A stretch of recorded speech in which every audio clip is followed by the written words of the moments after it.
Hello नमस्कार दोस्तों, उम्मीद है आप सभी लोग अच्छे होंगे, बहुत बढ़िया होंगे। तो आज का जो विषय है थंबनेल पे आप देख रहे हैं।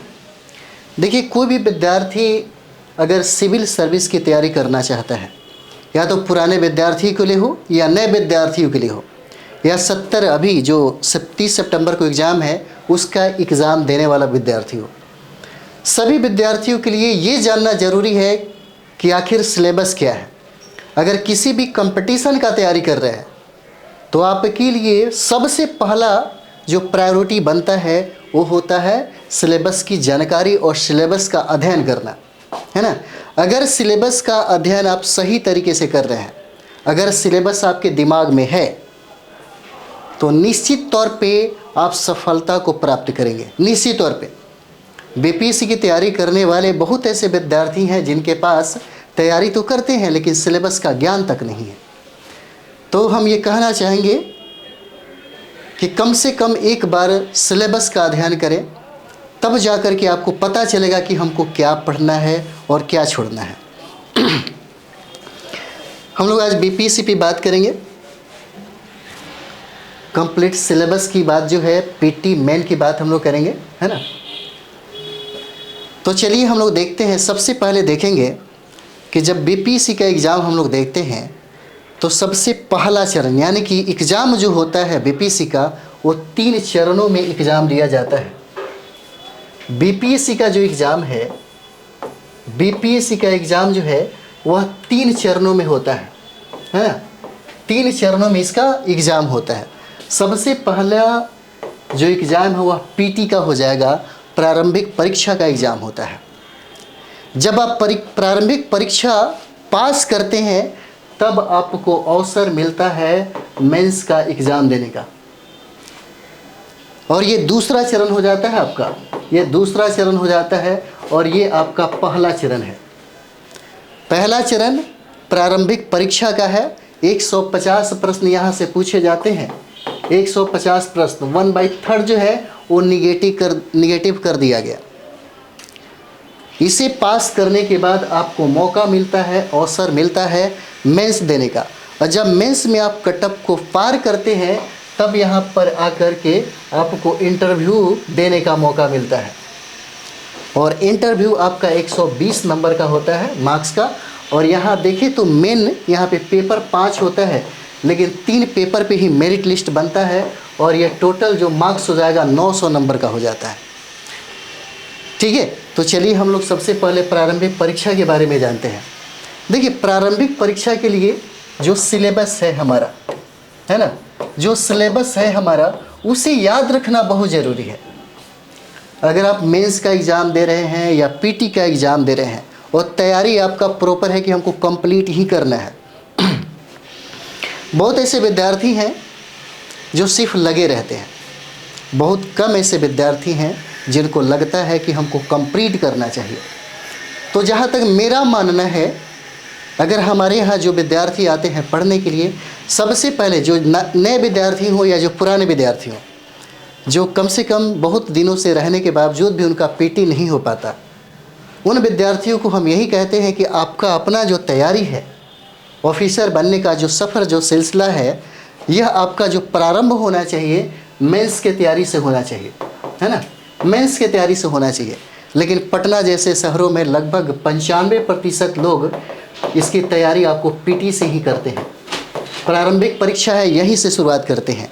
और यही वजह होता है कि पटना में खास करके बीपीएससी का रिजल्ट बहुत कम आता है।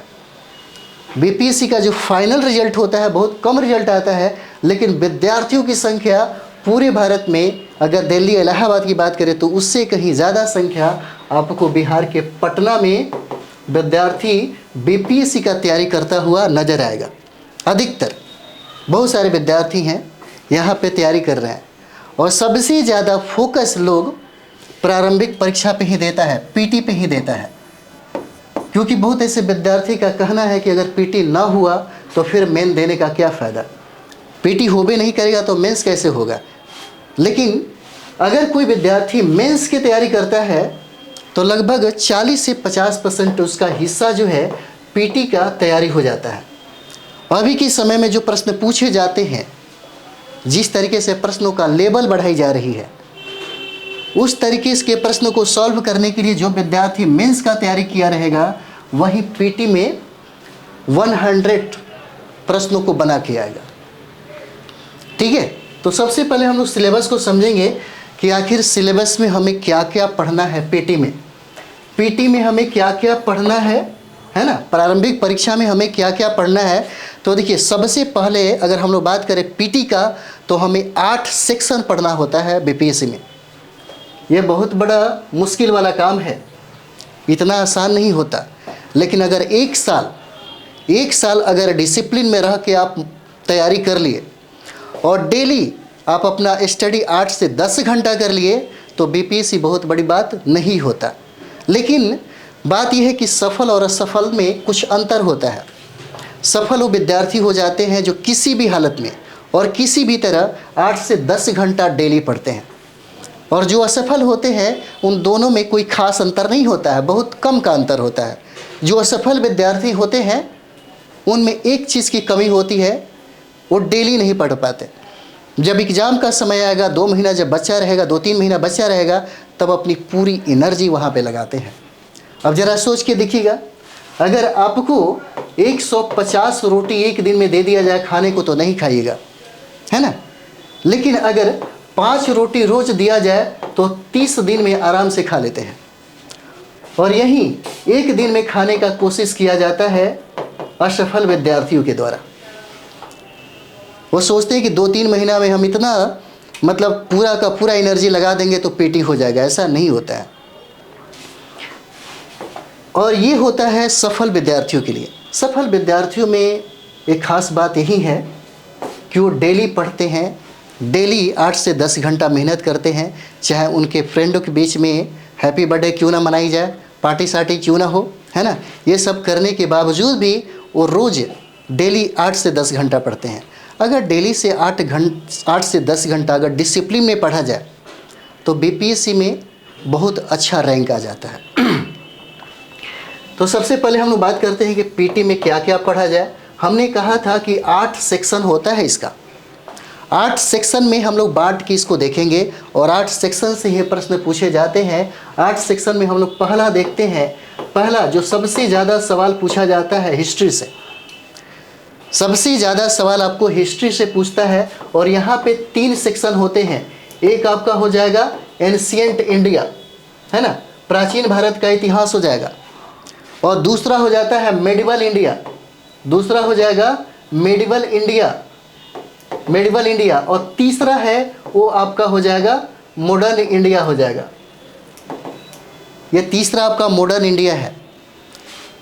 यहाँ से प्रश्न जो है सबसे ज़्यादा पूछा जाता है किसी भी कंपटीशन में, चाहे वो यूपीएससी का हो या बीपीएससी का हो या उत्तर प्रदेश पीसीएस की बात करें या झारखंड पीसीएस की बात करें या राजस्थान पीसीएस की बात करें या मध्य प्रदेश पीसीएस की बात करिए, सबसे ज़्यादा सवाल आपको इतिहास से ही पूछा जाता है।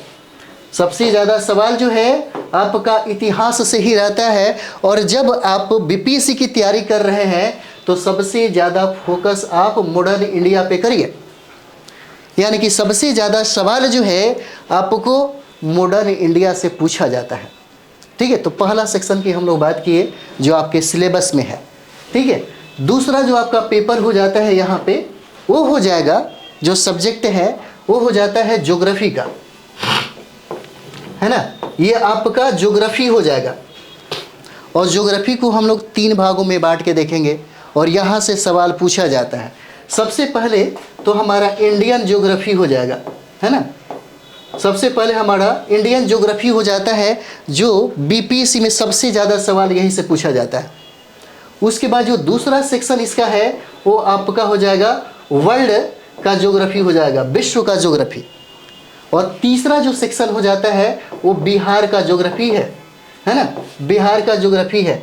तीनों मिला करके कम से कम 18 से 20 प्रश्न यहीं से पूछे जाते हैं। 18 से 20 प्रश्न यहीं से पूछे जाते हैं। और लगभग इतिहास की अगर बात करें तो 30 से 35 प्रश्न पूछे जाते हैं इस एग्ज़ाम में। तीसरा हम लोग सेक्शन की बात करेंगे। तीसरा सेक्शन हो जाता है साइंस का, है ना। तीसरा सेक्शन जो है साइंस का है, इसमें हमें फिजिक्स, केमिस्ट्री और बायोलॉजी पढ़ना पड़ता है। इसमें हम लोग फिजिक्स पढ़ते हैं और यहाँ पे केमिस्ट्री पढ़ते हैं, और तीसरा है वो है आपका बायोलॉजी। और सबसे ज़्यादा जो सवाल बीपीएससी में पूछा जाता है, अब तो सौतेलापन व्यवहार करने की ज़रूरत नहीं है, जो सिलेबस में है उसको ज़रूर पढ़िए, यहीं से प्रश्न पूछा जाएगा। कभी कभी क्या होता है कि बायो से प्रश्न ज़्यादा बढ़ा दिया, कभी फिजिक्स से ज़्यादा प्रश्न बढ़ा दिया, ऐसा मतलब देखने को मिलता है। लेकिन हमेशा से देखा जाए तो बीपीएससी का एक अपना परंपरा रहा है, लगभग बायो से प्रश्नों की संख्या वो ज़्यादा पूछता है और फिजिक्स से भी ज़्यादा प्रश्न पूछते हैं, कभी कभी केमिस्ट्री से भी इसकी संख्या ज़्यादा हो जाता है। तो साइंस बहुत इम्पॉर्टेंट है, जहाँ से लगभग 30 प्रश्न पूछे जाते हैं, जहाँ से 30 प्रश्न पूछे जाते हैं, ठीक है। और ये आपका तीसरा हो जाता है। चौथा की हम लोग बात करें, है ना, तो चौथा में देखिए आपका बहुत इम्पॉर्टेंट हो जाता है, जिसके बिना बीपीएससी को फाइट करना बहुत मुश्किल है। वो आपका हो जाएगा करंट अफेयर्स, है ना, वो आपका हो जाता है करंट अफेयर्स है, करंट अफेयर्स हो जाता है। और करंट अफेयर्स में बहुत सारे आयाम हो जाएंगे, जैसे आप देखिएगा यहाँ पे राष्ट्रीय पढ़ना है, राष्ट्रीय से सबसे ज़्यादा सवाल पूछे जाते हैं। उसके बाद यहाँ पे अंतर्राष्ट्रीय से भी सबसे ज़्यादा सवाल पूछे जाते हैं, है ना। उसके बाद देखिएगा और आर्थिक परिदृश्य से भी, है ना, आर्थिक परिदृश्य से भी सवाल बहुत ज़्यादा पूछे जाते हैं। उसके बाद यहाँ देखिए खेल से लगभग 4 से 5 सवाल पूछे जाते हैं, खेल से 4 से 5 सवाल पूछे जाते हैं। और साइंस टेक, है ना, साइंस टेक की बात करें तो विज्ञान एवं प्रौद्योगिकी जो है ना, विज्ञान एवं प्रौद्योगिकी जो है, यहाँ से भी सवाल बहुत ज़्यादा पूछे जाते हैं। उसके बाद देखिए करंट अफेयर्स में बहुत सारे आयाम हैं, इसलिए करंट अफेयर्स की तैयारी जब आप सोच लिए कि हमको बीपीएससी की तैयारी करना है, उसी दिन से करंट अफेयर्स की भी तैयारी प्रारंभ कर देनी चाहिए। अगर कोई विद्यार्थी डेली का न्यूज़पेपर पढ़ता है तो उसका करंट अफेयर अच्छा होगा ही होगा, है ना। इसमें देखिए पुरस्कार भी पूछे जाते हैं, पुरस्कार भी पूछे जाते हैं। सरकार की जो केंद्र सरकार की और राज्य सरकार की योजना भी पूछे जाते हैं। कभी कभी सेंसेक्स से भी सवाल पूछे जाएंगे, है ना, और इंडेक्स से भी सवाल पूछे जाते हैं, ठीक है, इंडेक्स से भी सवाल पूछे जाते हैं। और ये देखिए ब्रांड एम्बेसडर से भी सवाल पूछे जाते हैं, है ना, ब्रांड एम्बेसडर से भी सवाल पूछे जाते हैं। यहाँ तक कि बजट से, सर्वेक्षण से, जनगणना से सवाल पूछे जाते हैं, बहुत सारा चीज़ें हैं। यानी कि करंट अफेयर से लगभग 30 प्लस ही प्रश्न पूछते हैं। पहले बीपीएससी का परंपरा था, बहुत कम प्रश्न पूछता था, लगभग 16, 12, 18 बहुत हो गया। अब प्रश्नों की संख्या 30 प्लस हो जाती है ना। अब प्रश्नों की संख्या 30 प्लस हो जाता है। हम लोग 5वां सेक्शन देखते हैं। 5वां सेक्शन हो जाता है आपका यहाँ पे, वो हो जाएगा बिहार स्पेशल, है ना, वो आपका बिहार स्पेशल हो जाता है। और बिहार स्पेशल का जो भूमिका है आपके बीपीएससी के एग्ज़ाम में बहुत ज़्यादा है। बिहार स्पेशल की भूमिका हम लोग देखेंगे तो इसका बहुत ज़्यादा भूमिका हो जाता है। सबसे पहले हम लोग बिहार का, है ना, बिहार का इतिहास पढ़ते हैं, है ना। बिहार का इतिहास से बहुत सारे सवाल पूछे जाते हैं, बिहार के भूगोल से बहुत सारे सवाल पूछे जाते हैं, है ना। और बिहार का जो राजनीतिक जो विज्ञान है ना, जो पॉलिटी से सवाल है वहाँ से पूछे जाते हैं। यहाँ तक कि अर्थ व्यवस्था से भी प्रश्न पूछे जाते हैं। यहाँ से प्रश्नों की संख्या अगर देखेंगे तो लगभग 20 से 25 प्रश्न पूछा जाता है। अगर आप बीपीएससी का इस बार अगर 70 कंप्लीट करते हैं तो 5 सब्जेक्ट पे अगर कमांड कर लेते हैं तो 115 क्वेश्चन का आपके पास समझिए कि ये हो जाएगा, कैपेसिटी हो जाएगा। सबसे पहले आप देखिए इतिहास पढ़ लीजिए, है ना, उसके बाद साइंस पढ़ लीजिए, करंट अफेयर्स पढ़ लीजिए, ज्योग्राफी पढ़ लीजिए और बिहार स्पेशल कर लीजिए। इसी से आपको समझिए कि रिजल्ट आ जाएगा, ठीक है। तो ये हो जाता है बिहार स्पेशल। बिहार स्पेशल की ताकत बहुत ज़्यादा है। बिहार के जो विद्यार्थी जो होंगे बिहार का, है ना, बिहार के विद्यार्थी अगर उनसे ये प्रश्न छूट जाए तो समझिए कि उनका रिजल्ट रुक जाता है। बिहार स्पेशल की वैल्यू बहुत ज़्यादा है। और बिहार के जो विद्यार्थी हैं, जो बिहार में रहते हैं, बिहार में जो रहते हैं, उनका तो बिहार स्पेशल बहुत बढ़िया होना चाहिए, है ना। हर राज्यों का अपना अपना स्पेशल होता है, वहाँ के जो लोग हैं उसका विशेष जानकारी रखते हैं। इसी तरीके से बिहार के जो विद्यार्थी हैं, बिहार के विद्यार्थियों को बिहार के बारे में जानकारी रखना ज़रूरी होता है ना, क्योंकि दूसरे राज्य के विद्यार्थी आएंगे तो पढ़ेंगे, आपको तो आपके घर के द्वारा भी जानकारी हासिल होता है। जिस डिस्ट्रिक्ट में है उस डिस्ट्रिक्ट के बारे में, है ना, अगल बगल के डिस्ट्रिक्ट के बारे में जानेंगे तो ऐसे ही आपको अगल बगल वालों से ही इसका ज्ञान हो जाता है। उसके बाद हम लोग देखते हैं छठा जो हमारा हो जाएगा, है ना, छठा हो जाता है वो हो जाएगा पॉलिटी, है ना, पॉलिटी हो जाता है। संविधान से लगभग 8 से 10 प्रश्न पूछे जाते हैं, 8 से 10 प्रश्न पूछे जाते हैं, और बहुत बेहतरीन तरीके से अगर इसका तैयारी कर लिया जाए तो आराम से 10 प्रश्नों में 8 प्रश्न जरूर बन जाते हैं, है ना। कुछ पक्ष है जिस पे अगर फोकस किया जाए सही तरीके से और सटीक किताबों के साथ अगर काम किया जाए तो बीपीएससी के पीटी बहुत ज़्यादा मुश्किल नहीं पैदा करता। उसके बाद 7 नंबर हम लोग देखेंगे, वो हो जाता है हम लोग का इकोनॉमिक्स, है ना, इकोनॉमिक्स हो जाता है।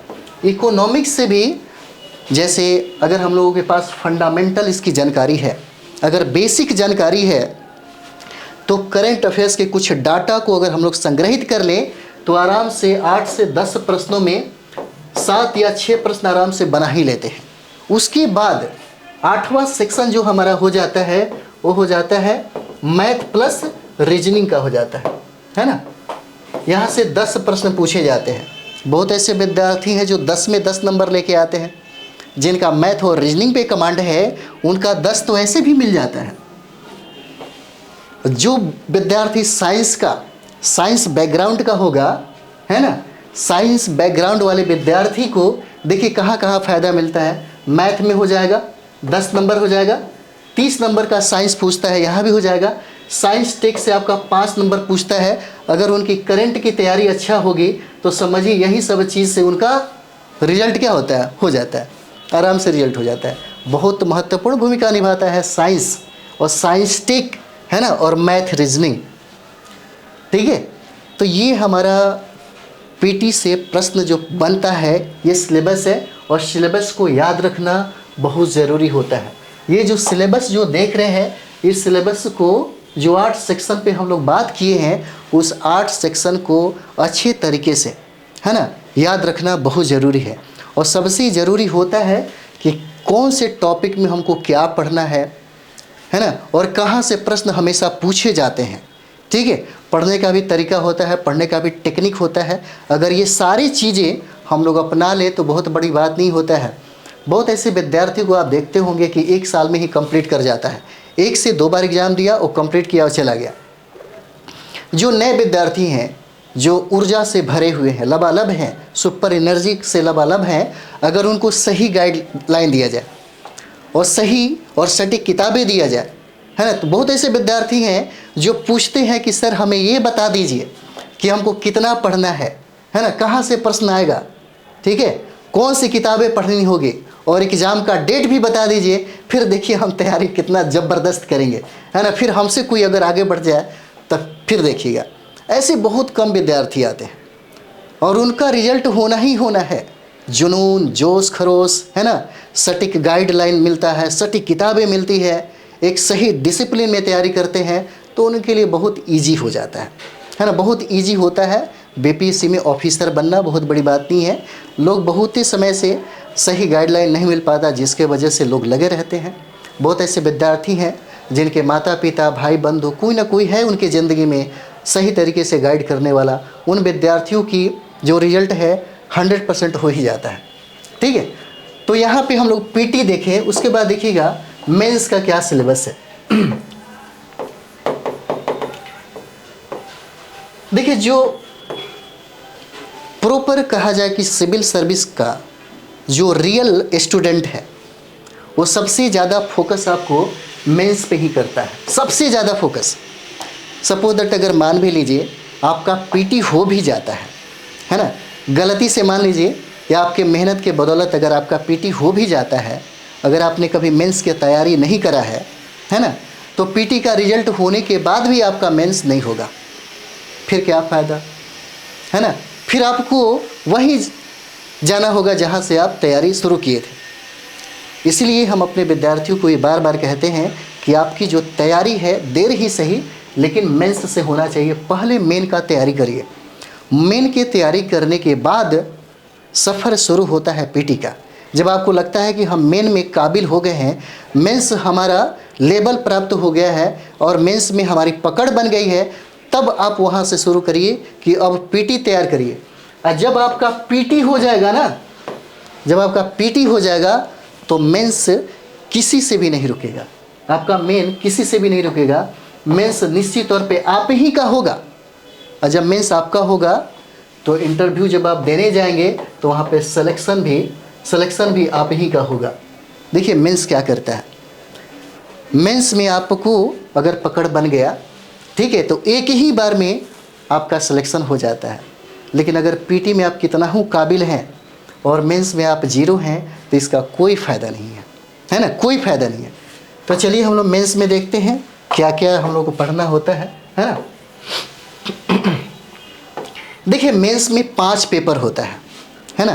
पहला अगर पेपर की हम लोग बात करें, यहाँ पे पहला पेपर जो हो जाएगा, फर्स्ट जो पेपर है ना, पहला पेपर हो जाता है हमारा जनरल हिंदी का, है ना। जनरल हिंदी का हो जाता है ना, सामान्य हिंदी का पेपर हो जाएगा, जनरल हिंदी का ये हो जाएगा, है ना।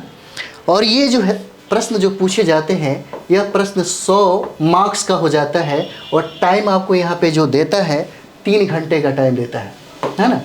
3 घंटा का टाइम आपको यहाँ पे मिलता है और यहाँ पे जो प्रश्न आपको पूछता है 100 मार्क्स का हो जाता है। जैसे आप देखिएगा जनरल हिंदी में अगर हम लोग बात करें तो यहाँ पे देखिएगा ये जो प्रश्न आपसे पूछे जाते हैं, यहाँ पे सबसे पहले अगर हम लोग बात करें तो देखिएगा यहाँ से निबंध पूछे जाते हैं। जनरल हिंदी में अगर आप निबंध की तैयारी आप कर लें तो यहाँ से 30 अंक का सवाल पूछा जाता है, 30 अंक का। उसके बाद देखिए व्याकरण जो है ना, व्याकरण से यहाँ पे प्रश्न 30 अंक का पूछा जाता है। उसके बाद वाक्य जो विन्यास है ना, वाक्य विन्यास से प्रश्न जो पूछा जाता है वो 25 अंक का हो जाता है। उसके बाद संक्षेपण है ना, संक्षेपण जो है वह 15 अंक का हो जाएगा, 15 अंक का। इतना ही से 2-3 चीज़ों से अगर आप करिएगा, जैसे संक्षेपण बनाना आसान होता है, निबंध भी लिखना है ना, व्याकरण जो है यहाँ से 30 प्रश्न पूछे जाते हैं, सिर्फ पास करना है इसमें। और बहुत ऐसे विद्यार्थी हैं जो एग्ज़ाम के 2 दिन पहले पढ़ते हैं, या बहुत ऐसे विद्यार्थी हैं जो कभी पढ़ते ही नहीं, फिर भी इसमें उनका पकड़ अगर है, समझे, तो सामान्य जो हिंदी का एग्ज़ाम है उसमें पास करना है। मेरिट लिस्ट में यह नंबर नहीं जोड़ता। अगर आप इस पेपर में पास नहीं करते हैं तो बाकी जो पेपर है वो चेक नहीं किया जाएगा, ठीक है। इसीलिए यहाँ पे सभी लोगों के लिए जो जनरल हिंदी है सभी लोगों के लिए कॉमन होता है और सभी को यह एग्ज़ाम देनी होती है और इसमें पास होना अनिवार्य है। अगर पास आप में नहीं हुआ तो बाकी का पेपर आपका चेक नहीं होगा। चलिए दूसरा हम लोग पेपर की बात करेंगे। दूसरा पेपर हो जाता है यहाँ पे जीएस में हम लोग देखेंगे तो 2 पेपर है, समझे। यहाँ पे जीएस में 2 पेपर हो जाता है। फर्स्ट पेपर की अगर हम लोग बात यहाँ पे करते हैं, है ना, फर्स्ट पेपर में, तो फर्स्ट पेपर में देखिएगा यहाँ पे पढ़ना होता है हम लोग को 3 सब्जेक्ट।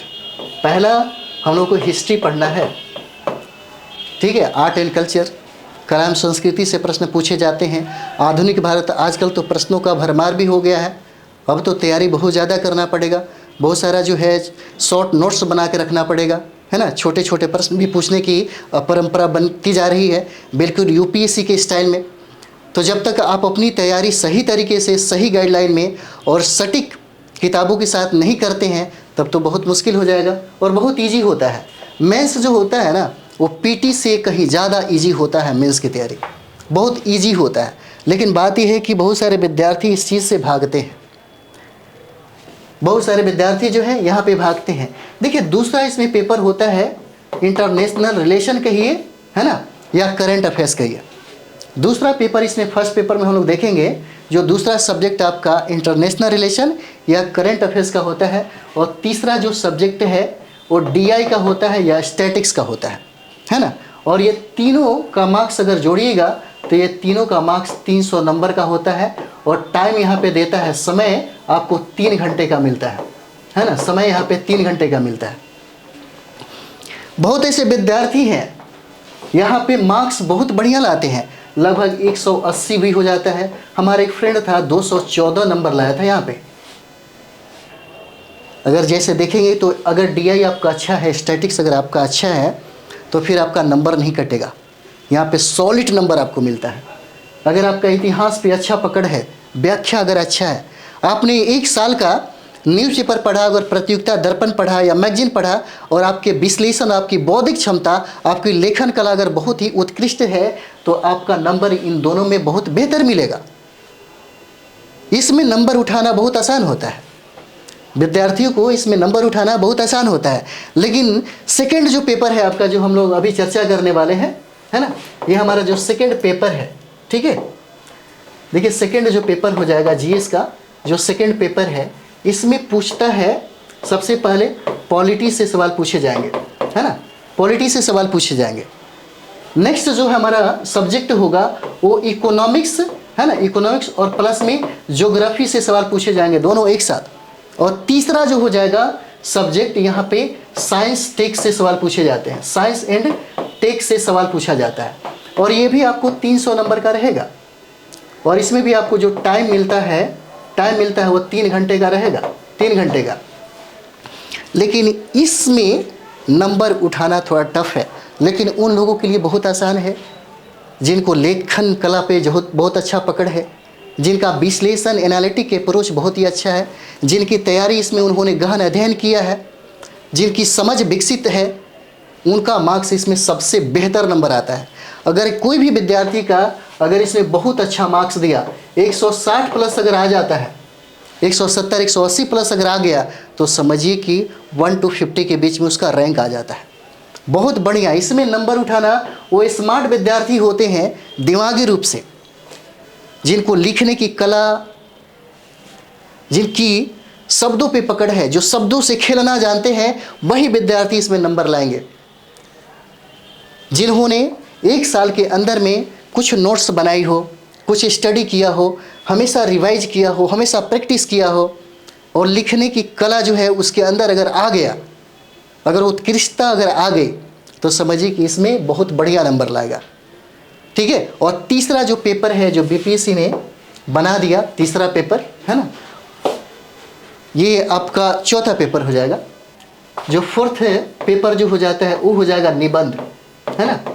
और निबंध में यहाँ पे 3 सेक्शन रहते हैं, ए सेक्शन हो जाएगा, बी सेक्शन हो जाएगा और सी सेक्शन हो जाएगा। और प्रत्येक सेक्शन से एक एक प्रश्न लिखने होते हैं, और एक प्रश्न लिखने में आपको 100 नंबर देता है, यानी कि टोटल का 300 मार्क्स का रहेगा, 300 मार्क्स का। और समय उसी तरह आपको 3 घंटे का, यहाँ पे 3 घंटे का मिलता है।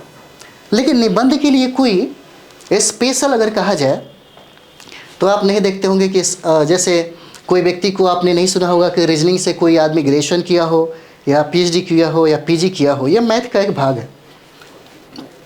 उसी तरीके से जो निबंध है हिंदी साहित्य में या हिंदी में आप पढ़ते हैं या अंग्रेजी में जो पढ़ते हैं, उसी का एक हिस्सा हो जाता है।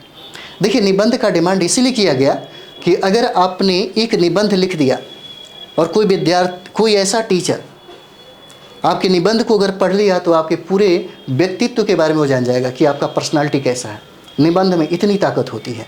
और यह निबंध जो है उसी व्यक्ति को सबसे बेहतर लिखने में आता है जिसने अपने पूरे जीवन काल में एक अनुभव किया हो, है ना। पूरे जीवन काल में जो आप पढ़ाई किए रहते हैं उसी का फ़ायदा यहाँ पे मिलता है।